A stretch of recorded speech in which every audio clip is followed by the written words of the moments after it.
तो स्टूडेंट्स, आज हम काल श्रेणी में प्रवृत्ति मापने की अर्ध औसत विधि करेंगे। तो जैसा कि हमने पिछले वीडियो में किया था, काल श्रेणी क्या होती है।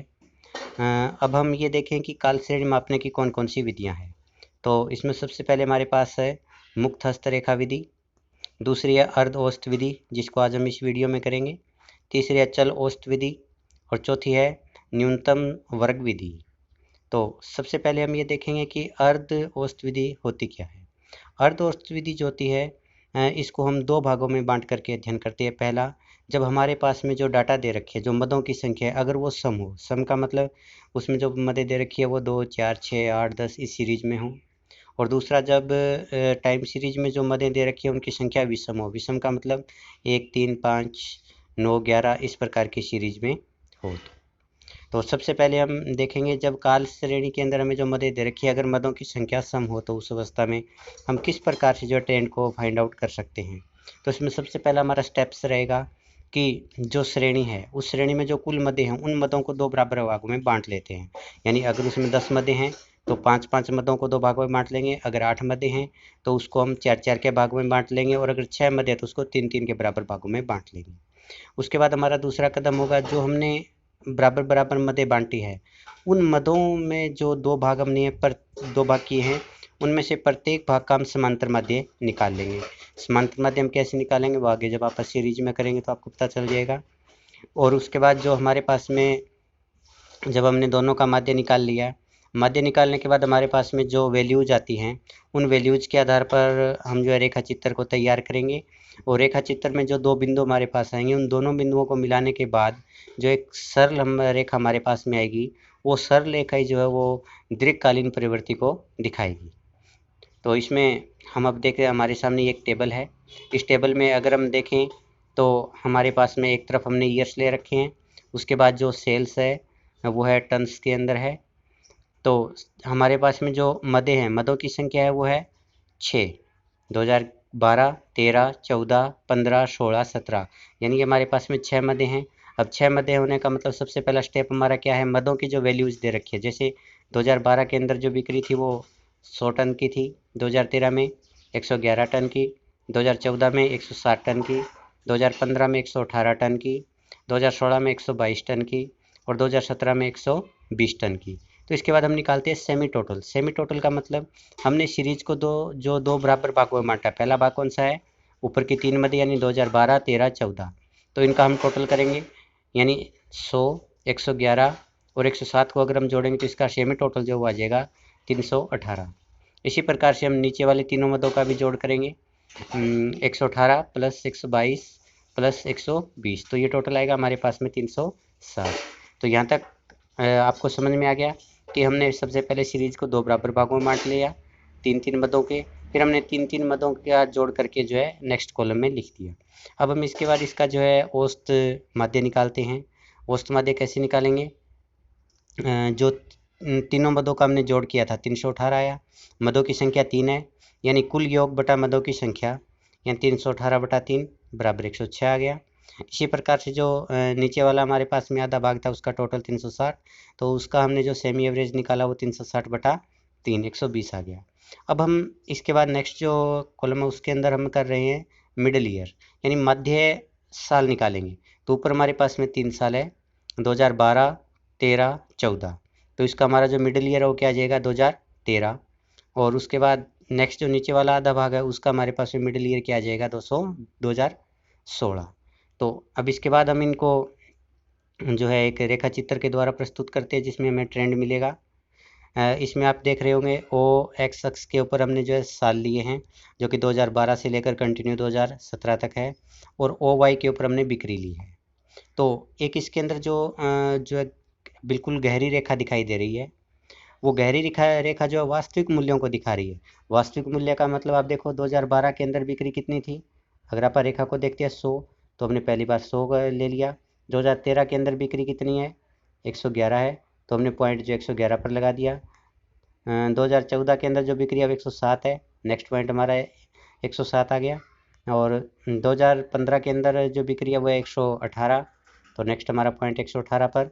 2016 के अंदर हमारी जो बिक्री है वो है 122, तो नेक्स्ट हमारे पास जो पॉइंट आएगा वो 122 के ऊपर, और इसी प्रकार से 2017 के अंदर हमारी बिक्री जो वो है 120। तो इस प्रकार इन बिंदुओं को मिलाने वाली जो रेखा है वो वास्तविक रेखा कहलाती है। अब हम निकालते हैं हमारी जो उपनति या जो प्रवृत्ति रेखा है वो हम कैसे निकालेंगे। आप जब हमने मिडिल ईयर निकाला था, आप मिडिल ईयर देखो, मिडिल ईयर 2013 है और 2013 का जो सेमी एवरेज है वो 106। अब हम 2013 के जो है ऊपर जो है 106 वैल्यू के ऊपर एक निशान लगाते हैं जो कि हमारा ए बिंदु है। इसी प्रकार हम जो है 2016 हमारा मिडिल ईयर है, उसके अंदर हमारा जो सेमी एवरेज आता है वो 120 आता है। तो हम 120 के ऊपर बी पॉइंट हमने बना रखा है। अब हम ए और बी पॉइंट को मिलाते हैं। ए और बी पॉइंट को जो हमने एक दानेदार रेखा से मिला रखा है वो हमारी जो है ट्रेंड लाइन है, दीर्घकालीन ट्रेंड लाइन। तो इस प्रकार ये जो ट्रेंड है वो क्या दिखा रहा है कि जो बिक्री है, बिक्री जो है वो साल दर साल बढ़ती जा रही है। तो इस प्रकार आने वाले समय में जो यही ट्रेंड बने रहने की उम्मीद है। तो इस प्रकार ये हमने पहला कर लिया कि जो सेमी एवरेज मेथड है उस मेथड के अंदर जब हमारे पास में मदों की संख्या समान हो तो हम कैसे करेंगे। इसी प्रकार से मदों की जो सम संख्या है उसका एक और है। तो इसमें भी आप देखो, इसमें हमारे पास में जो मद है उनकी संख्या 8 है। तो ये मैंने इसलिए दिया है यहाँ पर, बाकी जो है सारा सेम है। इसमें थोड़ा सा जब आप मिडिल ईयर निकालते हैं तो उसमें आप देखो, अगर हम टोटल अगर हमारे पास में मदों की संख्या 8 है तो इसका जो आधा आधा भाग है वो 4 हो जाएगा। 4 का मतलब 2010, 11, 12, 13 एक तरफ हो गए और 14, 15, 16, 17 वो दूसरी तरफ हो गए। तो अब 2010, 11, 12, 13 इनका अगर आप मिडिल ईयर निकालेंगे तो वो कैसे निकालेंगे। इसके अंदर देखो, जो हमारी बीच की जो दोनों साल है, बीच के 2 साल इसमें कौन से 2011 और 12। तो 2011 और दोनों जो 12 है उसका एवरेज आ जाएगा, यानी 2011.5। तो जब आप इसमें आगे ट्रेंड निकालेंगे तो हम जो वैल्यू लेंगे 2011.5 की से ऊपर की तरफ हम जो वैल्यू लेंगे जो सेमी एवरेज होगा वो कितना होगा, 437 होगा। इसी प्रकार 2015.5 जो है वो जो अपने पास में 2015 और 16 जो बीच की मध्य हैं इन चारों में उन दोनों का जो है एवरेज है। तो उसके सिद्ध में हम जो सेमी एवरेज की वैल्यू लेंगे वो 485.5, यहाँ पर ये 1942 भाग में 4 है। तो इस प्रकार से आप इसका जो है वो ट्रेंड अपने आप तैयार कर लेना। नेक्स्ट इसके बाद आता है जब श्रेणी की संख्या जो है विषम दे रखी है। जब हमारे पास में श्रेणियों की संख्या विषम यानी जो मदों की संख्या विषम यानी 3, 5, 7, 9, 11 इस प्रकार से हो तो उस अवस्था में हम क्या करेंगे। देखो बाकी प्रोसेस जो ना ऊपर जो हमने पीछे किया था वो सारी की सारी सेम रहेगी। जो एक थोड़ा सा चेंज आएगा वो जो है एक प्रोसेस में आएगा, वो क्या है वो मैं आपको बता रहा हूँ अभी। मान लीजिए हमारे पास में मदें हैं 7 मदों में अगर हम इसको बराबर भागों में बांटते हैं तो 3.5 आता है। लेकिन हमें जो है ये पॉइंटों में नहीं लेना, हम जो आधा आधा करेंगे वो 3 एक तरफ रखेंगे, 3 एक तरफ रखेंगे, 6 हो गई, 1 बच गया बीच का साल। हम उस बीच वाले साल को छोड़ देंगे। दोबारा बता रहा हूँ मैं कि अगर हमारे पास में विषम संख्याएं हैं मदों की तो उसके अंदर हम जो बीच का साल है उस साल को छोड़ देंगे। उसके बाद हमारे पास में जो सीरीज को बराबर बराबर हम जो सीरीज को बराबर बराबर भागों में बांट लेते हैं। जैसे आगे वाली जो हमारे पास में एक टेबल दे रखी है उस टेबल में हम देख पा रहे हैं कि इसमें मदों की संख्या है वो 7 है। 7 का मतलब हम जो है एक मद को छोड़ेंगे और वो मद कौन सी छोड़ेंगे जो बिल्कुल बीच में है। 3 मदें ऊपर की तरफ, 3 मदें नीचे की तरफ। तो 2011, 12, 13 ऊपर का आधा हिस्सा हो गया, 14 हम छोड़ देंगे, 2015, 16, 17 नीचे का आधा हिस्सा हो गया। इसके बाद हम इसका सेमी टोटल करेंगे। सेमी टोटल का मतलब ऊपर वाले तीनों सालों का जो प्रोडक्शन दे रखा है 42 + 48 + 40 130 आ जाएगा। इसी प्रकार नीचे का आधा भाग है 54 + 53 + 58, इसका जो है टोटल वो 165 आ जाएगा। इसके बाद हम क्या करेंगे, इसका जो है सेमी एवरेज निकालेंगे। सेमी एवरेज कैसे निकालेंगे, 130 कितनी मदों का जोड़ है, तीनों का है। तो इनका औसत निकालने के लिए 130 को 3 से भाग दे देंगे और इसी प्रकार नीचे वाला 165 है वो 3 मदों का जोड़ है तो इसका एवरेज निकालने के लिए 165 को 3 से भागे दे देंगे। उसके बाद मिडिल ईयर है। मिडिल ईयर में भी हमें यही करना है। हमने कितनी मदों का जोड़ किया, ऊपर वाली 3 का। तो इनका मिडिल ईयर क्या हो जाएगा, 2011, 12 और 13 का मिडल ईयर 2012 हो जाएगा। इसी प्रकार नीचे वाला जो आधा हिस्सा है उसका मिडल ईयर है वो 2016 हो जाएगा। अब हम इसमें जो है वो रेखा चित्र बनाते हैं। तो रेखा चित्र में एक बार तो आप इसकी एक्चुअल वैल्यू का चित्र बनाएंगे। एक्चुअल वैल्यू का मतलब 2011 में प्रोडक्शन है वो 42 केजी है, 2012 में 48 केजी है। तो इसका जो है वो हमने डायग्राम बना रखा है। जो एक गहरी रेखा है वो रेखा जो एक्चुअल ट्रेंड को दिखा रही है। तो एक्चुअल ट्रेंड लाइन हमारे पास में कौन सी है, जो ये गहरी रेखा है वो, और दूसरी हमारे पास में जो दानेदार रेखा है वो हमारी जो है वो ट्रेंड लाइन है, जो हमारी प्रवृत्ति रेखा है, जो हमें दिखा रही है कि किस प्रकार से एक जो हमारे पास में प्रोडक्शन के डाटा है वो डाटा जो है किस प्रकार से आगे उनमें कमी होगी या वृद्धि होगी। तो यहाँ पर ये जो है ना ये इंक्रीजिंग ट्रेंड दिखा रही है।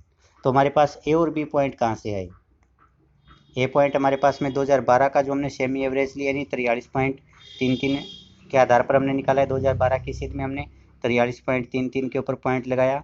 इसी प्रकार से हमारा जो नेक्स्ट मिडल ईयर है वो 2016 है। 2016 के अंदर सेमी एवरेज है वो 55 है। तो इसके ऊपर हमने जो 55 के ऊपर हमने बी पॉइंट लगाया। अब हम ए और बी को मिलाते हैं तो हमारे पास में एक ट्रेंड रेखा आ जाएगी। तो उम्मीद करते हैं कि अब तक जो मैंने आपको बताया है वो आपको समझ में आ गया होगा। इसके बाद हम देखते हैं कि जो हमारे पास में सेमी एवरेज मेथड है, अर्ध औसत विधि है, उसके गुण क्या है। सबसे पहले यह विधि बहुत ही आसान है, अब तक आपने खुद भी देख लिया होगा कि इसको निकालना बहुत ही आसान है। हमें कुछ नहीं करना। सबसे पहले हमारे पास वैल्यूज़ दे रखी है, उस वैल्यूज़ में हमारे पास में जो सीरीज़ है उसको 2 बराबर भागों में बांटना है। फिर ऊपर वाला जो आधा भाग है उसका जोड़ करके लिख देना है, और फिर नीचे वाला आधा भाग है उसका जोड़ करके लिख देना है। उसके बाद में जो हमें ऊपर वाला आधा भाग का जोड़ किया था उसका एवरेज निकाल लेना है, फिर नीचे वाले आधे भाग का एवरेज निकाल लेना है। उसके बाद उनकी मिडिल ईयर के सामने जो वैल्यूज़ है उन वैल्यूज़ के आधार पर हम ट्रेंड लाइन बना लेते हैं। दूसरा, इसमें जो किसी प्रकार के पक्षपात की संभावना नहीं होती, क्योंकि इसमें ट्रेंड जो है हमारे डाटा दे रखे हैं, उसी डाटा के आधार पर मैथमेटिकली तरीके से कैलकुलेट किया जाता है। तो इसमें कोई भी व्यक्ति जो है इसके अंदर अपने पक्ष और विपक्ष को शामिल नहीं कर सकता, तो इसमें पक्षपात की संभावना नहीं होती। नेक्स्ट इसका जो गुण है वो है कि इसको समझना बहुत ही आसान है, एक सामान्य बुद्धि वाला व्यक्ति भी इसको आसानी से समझ सकता है। नेक्स्ट है ये विधि बहुत ही मितव्ययी है। मितव्ययी का मतलब इस विधि से ट्रेंड निकालने में समय भी बहुत कम लगता है, परिश्रम भी बहुत कम करना पड़ता है। तो इस प्रकार यह विधि काफ़ी मितव्ययी है। और नेक्स्ट इसमें जो ट्रेंड वैल्यू आती है वो एक बिल्कुल निश्चित वैल्यू आती है, तो उसके आधार पर ट्रेंड निकालना काफ़ी आसान होता है। इस विधि के दोष, अब तक हमने ये देखा है कि ये विधि काफ़ी अच्छी है, लेकिन फिर भी इस विधि के अंदर जो कुछ है कमियां हैं। सबसे पहली कमी है कि इस विधि में जो परिणाम प्राप्त होते हैं वो केवल अनुमान होता है, ज़रूरी नहीं कि आगे जो है उसी प्रकार के रिजल्ट हमें वास्तव में देखने को मिले, यानी केवल ये अनुमान मात्र होते हैं और ज़रूरी नहीं कि अनुमान हकीकत में तब्दील हो। दूसरा, समांतर माध्य की जो कमियां होती है, जैसे अगर सीमांत मूल्य में परिवर्तन आ गया तो औसत में काफ़ी ज़्यादा परिवर्तन आ जाता है। तो समांतर माध्य की जितनी भी इसके अंदर जो सीमाएं हैं, जो कमियां हैं, वो इसके दोष है। नेक्स्ट जो है ये विधि उसी समय उपयोगी हो सकती है अगर हमारे पास में जो ट्रेंड लाइन है वो जो है वो रेखीय प्रवृत्ति की हो। रेखीय प्रवृत्ति का मतलब कि एक समान दर से उसके अंदर चेंज आ रहा हो। अगर इसके अंदर लगातार उतार चढ़ाव आ रहे हैं ट्रेंड के अंदर, तो वहाँ पर हम जो है एवरेज औसत मेथड का प्रयोग नहीं कर सकते। Thank you.